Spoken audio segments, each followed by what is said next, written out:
Cotton clothing has a wide range of options in today's market. Fast fashion has opened many doors to a plethora of low-cost products, new collection every season to a growing population, mega offers, and so on. This has been aided by modern methods of cultivation and processing. Throwing away has also been made it more accessible, which increased the size of the landfills. This is a landfill in Ghana, where large ships carrying waste cotton products are dumped to. This is the dustbin of the world's fashion. The question is, do we have enough resources to waste in this manner? Do we have enough resources to manufacture low-cost goods that we discard on a daily basis? What is the actual cost of the cotton, the so-called white gold? To understand the actual cost of cotton as a commodity, we overlay the potential areas where cotton can be cultivated, above which we added the wages an average worker in each country can make. It is well understood that some of the major producers are countries with low wages or are economically developing.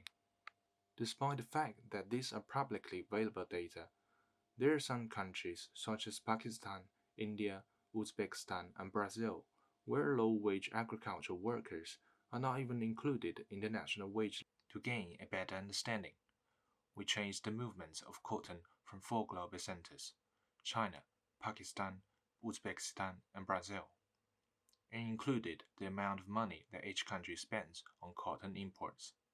We clearly understand that major producers are not major consumers, but they produce due to the demand imposed on them.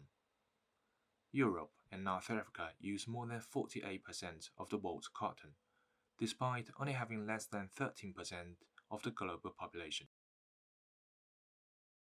This intensive agriculture has left a lot of significant changes in the structure of landscape and people's life associated with it. It has given us never-ending monoculture fields, drought-hit landscapes, irreversible death of arable sea, and countless deaths due to the pesticides. We chose Pakistan to investigate further.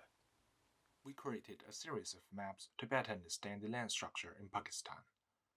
This map depicts lands that rely on the Indus River for irrigation, as well as lands that are rain-fed. We can clearly see that a large portion of the land is clearly dependent on rivers, with less than 5% being rain-fed. Then we cover the cotton-producing land with infrastructure elements designed to bend water to support this intensive farming. Finally, we mapped the water depletion gap using data from 2001. This map clearly shows that extensive cotton cultivation is a major contributor to the depletion of water resources. It is also noticeable that more than 40% of Pakistan's water goes to cotton cultivation. We made this anatomical map to jot down the whole process of cotton from cultivation in Pakistan to it comes out as products in Europe. Cotton was once a multicultural crop, cultivated with many other crops together. With increasing demand, the cultivation pressure has increased multifolds, and it has become one of the most valuable commercial crops. This change also increased the usage of heavy machinery, GMO seeds, and more fertilizers. Vast degraded land and dry water bodies have become a very common scene in today's landscape. Pakistan's cotton history is so old that remains of cotton were found in the Indus River Valley civilization relics. It was in 2002 when Monsanto imported GMO seeds, the BT cotton started replacing the local seeds.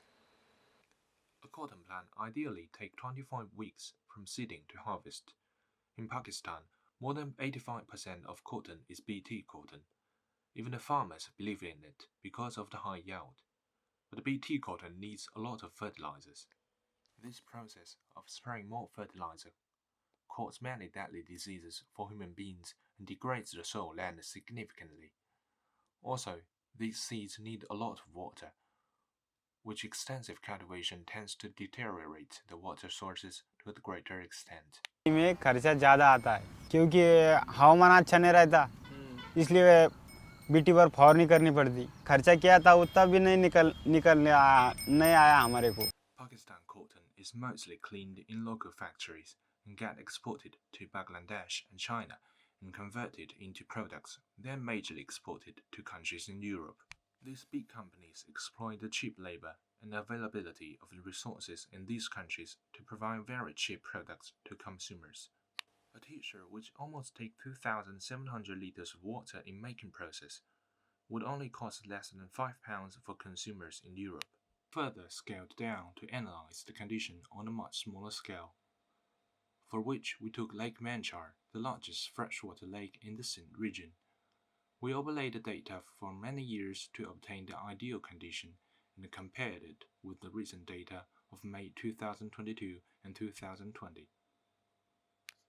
Thinning of the rivers and loss of moisture were observed to a great extent in 2020, but the conditions in 2022 are even worse. The river almost disappeared, and the lake has reduced its size to a significant degree. These are the images of Lake Manchar from the past and present, which show the lake at the tip of dying and the severity of the drought. As a result, even the United Nations' latest edition of Global Land Outlook has reported Pakistan as a drought-hit country. Pakistan is towards its tipping point and soon could reach the stage just like the Aral Sea of Uzbekistan if not managed properly.